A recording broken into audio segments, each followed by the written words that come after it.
session today. It's true that Finland may be a small country, but Alex Stubb is a political giant, and he's got a pretty unique profile in international politics. It's not just that there are not that many Iron Men who at the international diplomatic table, but he's also a remarkable scholar as well as a statesman. He's served as Finland's Prime Minister, Finance Minister, Foreign Minister, and since 2024, its President. And over the years, he's been involved in these different roles in practically every European crisis since 2008. And more recently, he's been in the headlines quite a bit as one of the main Trump whisperers in Europe, with his pictures of him playing golf with the President of the United States and some of his messages being reprinted in international media. So we're going to talk about a lot of those things, but we're also going to take a step back from the day-to-day politics. And Alex is also the author of a fascinating new book, much recommended to everyone, called The Triangle of Power, which looks at some of these big seismic changes which are taking place to global order behind the headlines. So today we're going to try and both look at some of the short-term issues that have been dominating the news, but then to take a step back and think about how to operate in a completely different world that we've all been talking about and experiencing over the last few days.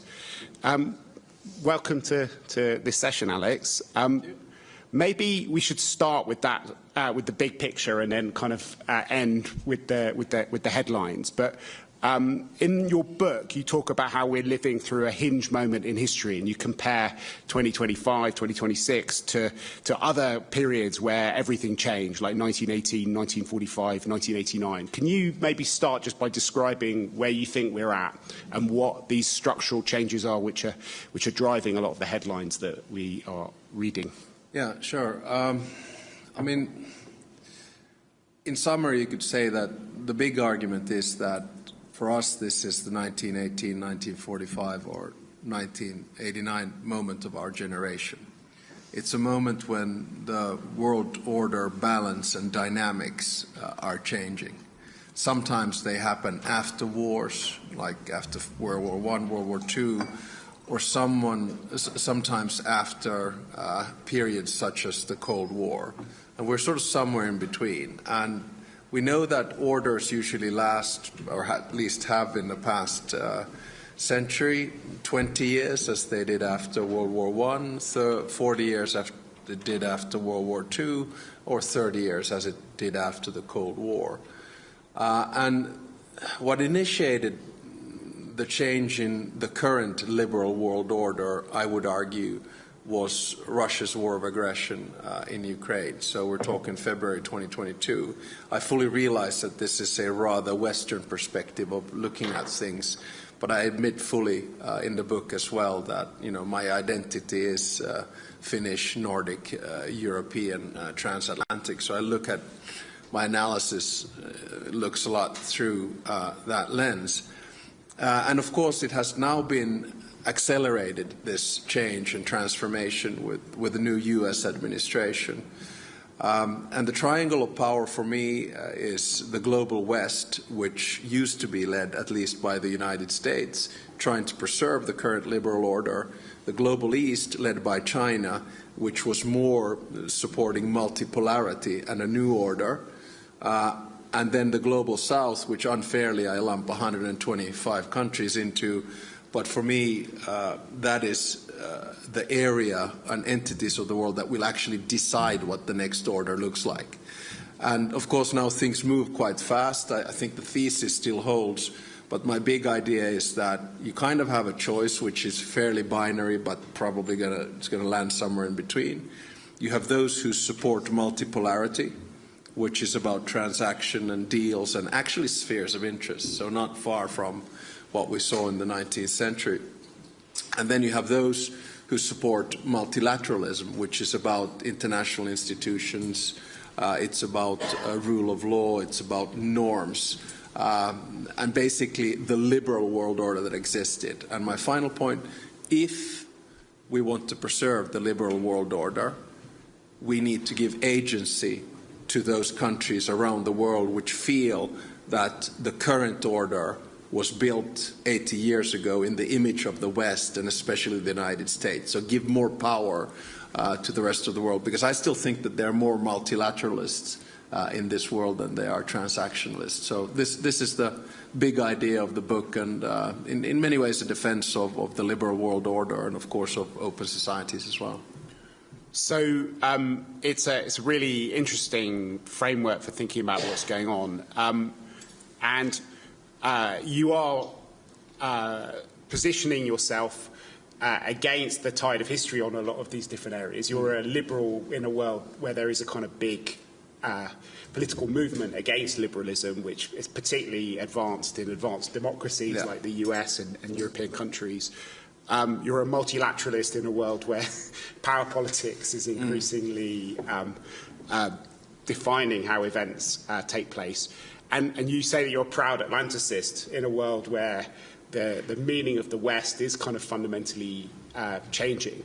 How do you find a way of reconciling the world that you want to live in with the one that you're having to operate in on a daily basis? Yeah, I mean, so there's one thing I say in the book, and I've said out publicly as well, and also in a foreign affairs piece, which I published in a little while back, and is that in foreign policy it's important that you deal with a world that exists, not what you want to exist. And for that framework I then came up a few years back with this concept of values-based realism, which essentially means that you stay true to your values, democracy, in my case democracy, freedom, human rights, fundamental rights, protecting minorities, rule of law, supporting the international world order.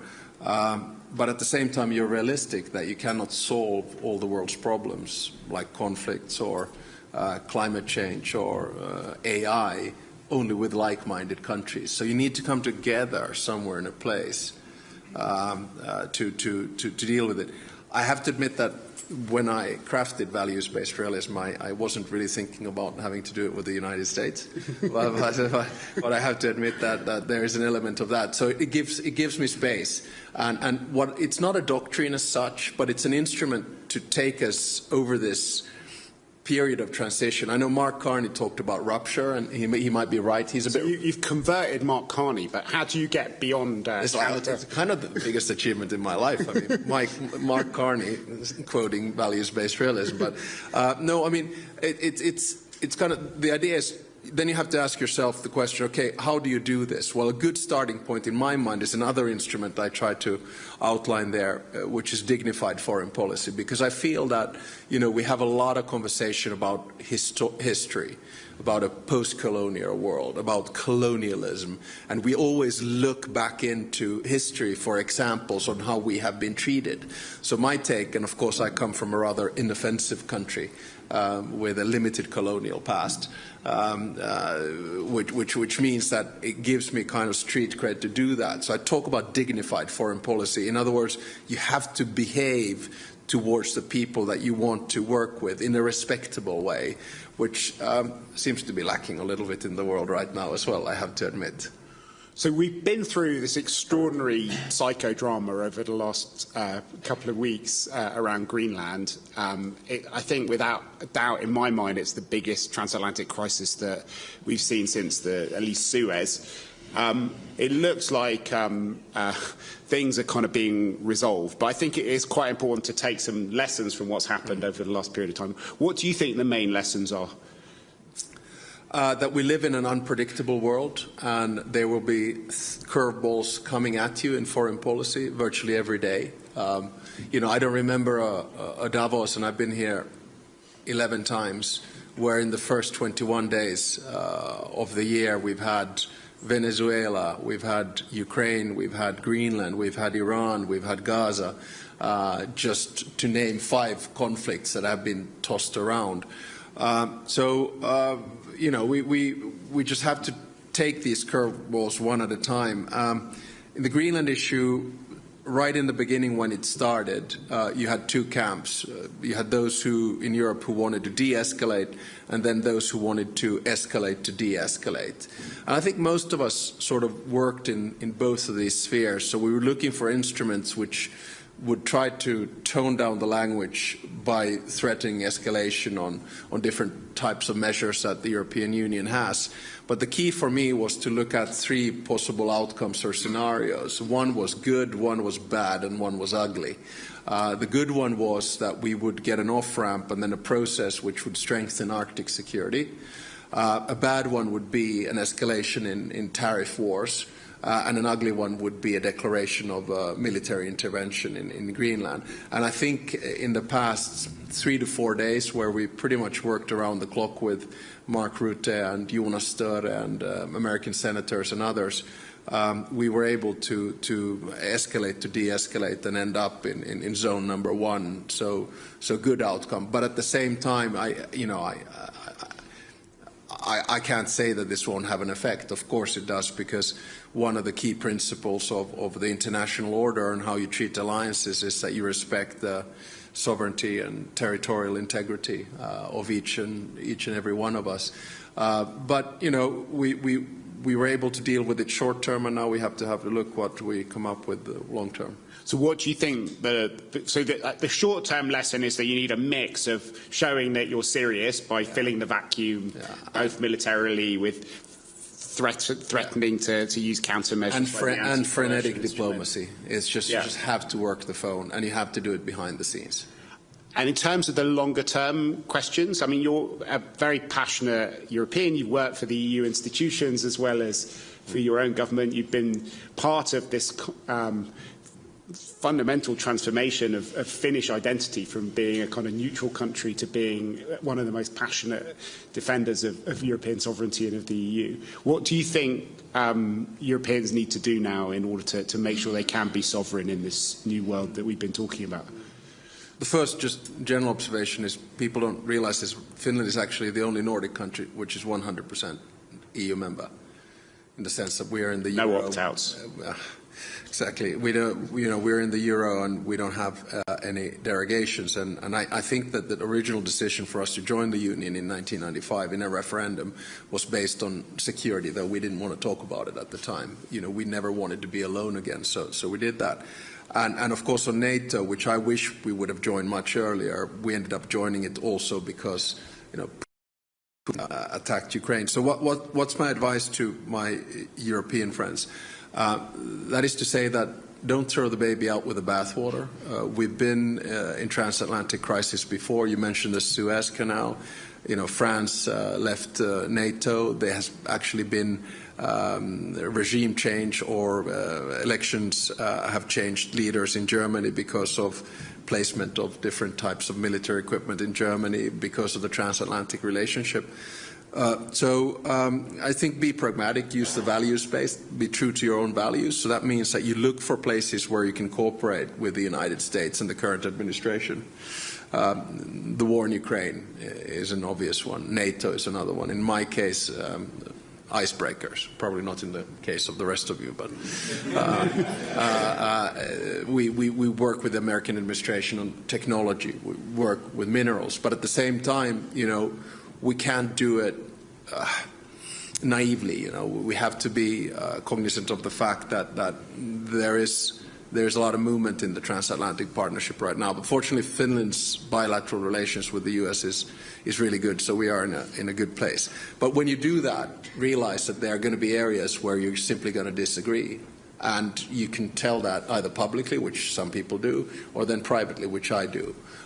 So it could be issues linked to international institutions and American withdrawal from the multilateral system, or it could be on U.S. unilateral action. It could be on climate change. It could be on how we defend democracy, both at home and abroad. It certainly was on Greenland, where you don't have to be an expert of international relations to understand why Finland staunchly supports Denmark and Greenland. So you just have to be open in this relationship. And when you do that, I think there are three levels. One is, of course, for me, the direct contact with the president.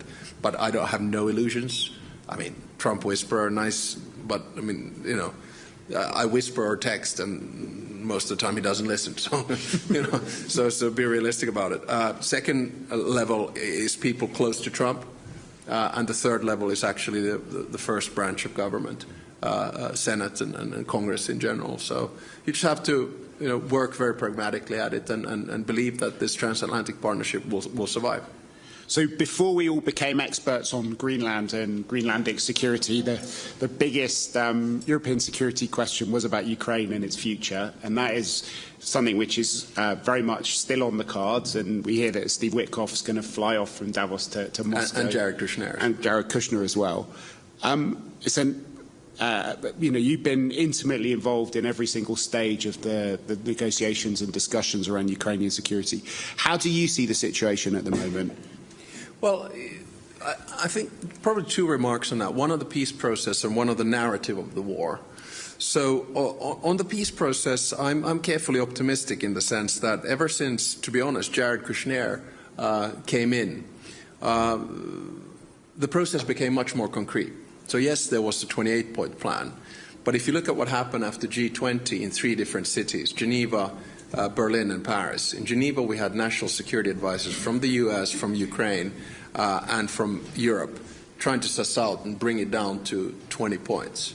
Then in Berlin we had a number of European leaders and then Kushner and Witkoff who came to look at common landing zones. And then in Berlin on the 5th of December we had a meeting of the Coalition of the Willing. And in a broad perspective, I think, we're almost there. So we have pretty much 5+2 documents, which have to do with the 20-point plan, security guarantees, the prosperity plan, a sequencing plan, and a few others.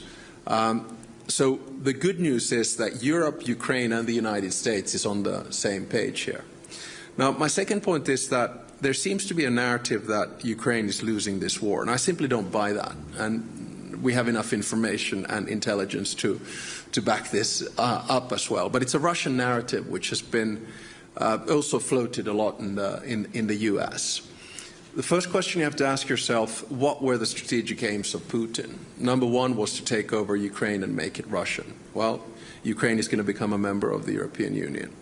Number two was to prevent NATO enlargement. Well, Finland and Sweden joined because of Russia's war of aggression, and that basically doubles the border of NATO with Russia, so another failure. The third aim was to avoid the remilitarization of Europe. Now we're spending up to 5% of our GDP on defense expenditure. So and on top of that, you look at Russian projection of power in Iran, loss. Syria, loss. Venezuela, loss. What the United States was able to do in Venezuela in 12 hours in an operation is what the Russian military wanted to do in Ukraine with total failure. So, don't buy into this narrative that Russia is somehow winning this war.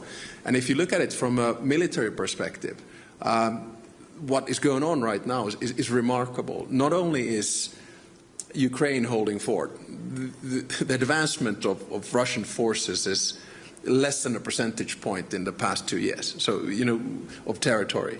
So what was acquired was kind of acquired from 2014 to before the war began. I mean, it's a really slow war of attrition. And the cost of that, just to Russia in December, 34,000 dead. So for what? For claiming that you took Kupiansk when you didn't, and you claim it twice, and you didn't twice?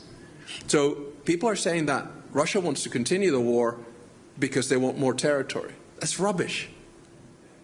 Russia has to continue the war because this war is too big for Putin to fail. When you add on to that the Russian economy is in shambles, which means they're not going to be able to pay their soldiers, which means zero growth, end of reserves, interest rates and inflation in double digits. So Putin cannot afford to end this war. This is my big worry. So what do we need to do? We continue to support Ukraine. We continue to put pressure on Russia. That's the only way in which we can get a deal. This week will be important. There's Moscow today, and then there'll be Ukrainian, Russian and American national security advisors or negotiators in the Arab Emirates for 2 days after that. So have faith. Ukraine is going to win this war. So I want to give people a chance to ask a few questions, but maybe before we can do that, we could just ask you another question about the future of the EU. You were saying that Ukraine will join the European Union. It's definitely one of the points in the 20 points. And there is talk of setting a date in the very near future by which Ukraine will join. But there is this paradox. On the one hand, from a security perspective, it's totally necessary and clear. It's an existential issue to integrate Ukraine into the European Union. But from a political perspective, it's extraordinarily difficult to envisage how it can join in the way that other countries joined. How do you've, unlike any other European leader, you've written extensively in the academic realm on differentiated integration and thinking about the EU in a much more complicated way. How do you square those two circles? Yeah, I guess that's a little bit nerdy. So I did my PhD on flexible integration. So the concept and idea that not everyone needs to do everything at the same time, and a concept which we've seen throughout the which everyone history. Apart from Finland seems to be using. Exactly. We're in the core of Europe all the time. So it's concepts such as multi-speed and variable geometry and etc. So my big thinking here is that there's nothing that unifies Europe more than pressure, and now that pressure is coming from both the East and the West. And this means that European Union enlargement has become strategic and existential rather than legalistic and juridical. So we're going to start seeing a more flexible Europe. For instance, I now don't differentiate, even though I'm a member of the European Union, with the work that I do with the United Kingdom and Prime Minister Starmer, or especially the 10 conversations I have with the Prime Minister of Norway every week, or the work that we do with Iceland, even though they're not members of the EU. So then you come to the question of, okay, how do you integrate it into the system? And I think that, and I hear, just for everyone who, in the Finnish constitution, President does foreign policy and Commander-in-Chief, Prime Minister does the EU. So I don't want to step on the toes of the Prime Minister here, so I'm not going to give you any dates. But I think what's going to happen is that the Union is going to start looking at enlargement from a different perspective. It's probably going to turn the whole concept of enlargement around. So instead of you negotiating 35 chapters and 100,000 pages of acquis communautaire, you are granted membership, and then you start getting the rights of that membership as you close these chapters. And I think that could be a way out for Ukraine. I'm not saying it's going to be easy, because Ukraine has, over 40,000 inhabitants. The agriculture market is bigger than all of Europe combined. But at the same time, it has 800,000 men and women in the military. So I think when Ukraine joins the European Union, the military power of the European Union is basically going to double or triple overnight. So it has a lot of issues, but then there are going to be issues about countries organizing a referendum about enlargement and things like that. So it's not going to be, enlargement is always, it's about three things. It's about absorption on three things. One is the institutions, can they absorb?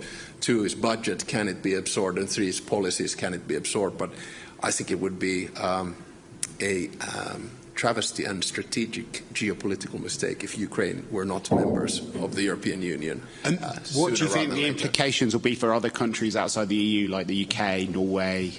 Well, as I've said, Mark, about the UK, is that it took you 7 years to negotiate yourself out of the EU. It'll take you 7 years to regret it, and then 7 years to negotiate yourselves back in.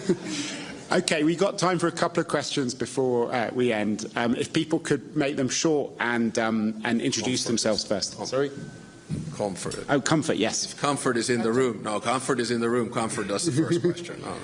Thank you very much, President Stubb and Mark. I think the other lesson I would add to your list, President, is that it does matter to have somebody from one of the Western countries to put very clearly on the table, like you have done, and you've brought Mark Carney to do that with you, to recognise the rupture. Yeah. Because without that, then the rest of the world and what the rest of the world has been saying doesn't land until one of you accompany that message. Mark asked you what that looked like in practice, and you referred to a more dignified foreign policy, but can I push you a little bit further? Within the context of Sudan and Myanmar and Haiti, what does that actually look like in practical terms as well? And I don't want to look back in history, but I think a number of the rest of the world were very concerned about the variations of silence over Venezuela, and you've just underlined principles of sovereignty and territorial integrity as well. The challenge was that not everybody also supports Maduro. That's the challenge, but nonetheless, the principle still holds. Thank you. Yeah. Okay, no, it's a super good question, and thank you for all the reports that you and your team write in the crisis group. I try to read as many of them as I possibly can. I think the three examples that you brought forward, Sudan, Myanmar, and Haiti, are examples of what happens when we are focused on other crises, whether it's on Venezuela, whether it's on Ukraine, whether it's on Greenland, whether it's on Iran, or whether it's on Gaza. And I try to, and I raise in the book, not only in the part where I talk about the global south, I mean, how can we not talk about Sudan, which is basically probably the most atrocious conflict that we have. Myanmar, completely forgotten. And we're talking about a country of, what, 55 million people, where over half are now living in poverty, and there's no such thing as human rights, fundamental rights being there. And Haiti, same thing. I personally find that I try to deal with as many conflicts as I possibly can, but in my mind in foreign policy, there are things that I can say which will be based on my values, and then there are things and conflicts where I can do, like, for instance, on Ukraine. So I try to, you know, pick my battles. But there's a legitimate claim on that. On Venezuela, complicated, because on one hand there's the element of breaking international law. I mean, you just can't go in and remove a leader. On the other hand, you're going, well, removing Maduro, is he a legitimate leader? You know, so it's extremely complicated. I have to admit that in this particular case, I think values-based realism was a wonderful tool. Have we got time for one or two more? Okay. Okay, thank you very much. I'm Xu, the journalist from China's Taipei Media. And I would like to ask a question about your envision about the book needs to be translated into Chinese.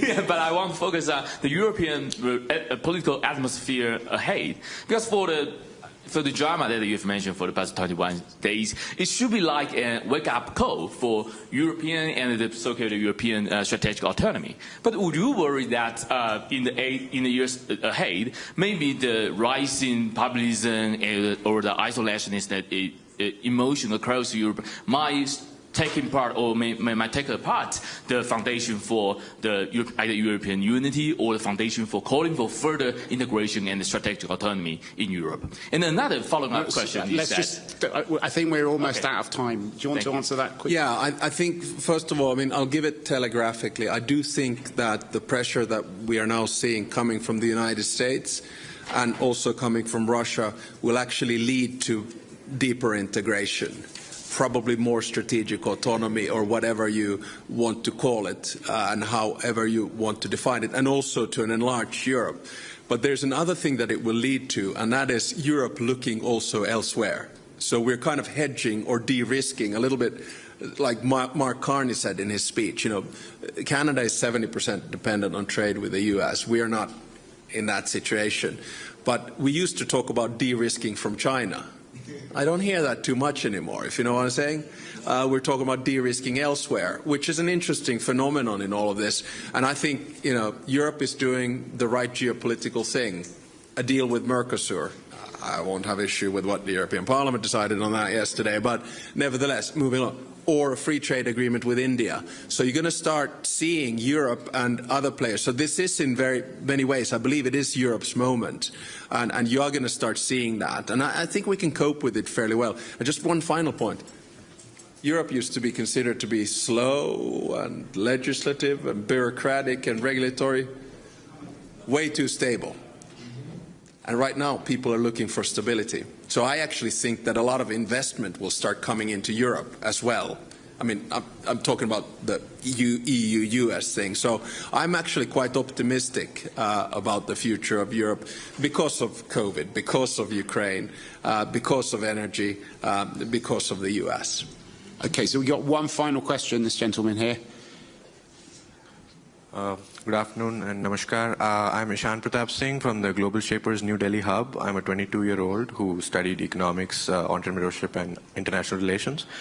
My question to you is, could you tell me, to the point you mentioned, to your mind, in navigating diplomacy, what is the utility of, because you said it's better if you call again and if you do it in private. So what's the utility of doing anything in public, and how has it been for you navigating it, and how have you been able to develop the skills to navigate this so well when it's a complicated environment to do so? Yeah, sure. Well, I mean, just to frame it, I think in foreign policy you have values, interests and power. And smaller players like myself, we have values and interests, but power becomes influence. And that's where diplomacy comes in. And I think we look at diplomacy, and we should look at diplomacy based on two pillars. One pillar is your traditional state-to-state relations. You know, what is the relationship between Finland and India? You know, values, interests, power, geography, history, culture. So that's one part, state to state, very formal. The other part is personal. What kind of relationship do I have with the President of the United States or the Prime Minister of India? And then I, as a President, have to make the judgment, what are the things I want to say out in the public and what are the things that I can deal with in private? For me, this is almost like a family matter or friend matter. It's a question of trust. I mean, some things you just can't say out in the public, but you can, if you have a good relationship, then you can say them directly. And for me, that's not appeasement. Quite the contrary. It's respect, or it's using dignified foreign policy. And then sometimes we use the public arena for diplomacy, and it is an extremely important tool in foreign policy. As we can see, I mean, look, the President of the United States uses his Truth Social as one of the most powerful foreign policy instruments that we have ever seen before. So I'm not denying that, but it doesn't all happen in the public sphere. It can happen in the private one as well. So if I was a student now, I'd be looking at the sort of juncture of these two. Super interesting. Great. Well, that's all we got time for today. I'm sorry that we couldn't answer all the questions, but if you are still curious, Alex Stubb, the President, has just recorded a podcast with me on the world in 30 minutes, so you can hear even more of him there if you want to get his other ideas on different topics. But for now, I think this is the end of our session. Maybe you can join me in thanking Alex Stubb for a fascinating session. Thank you for coming. Okay.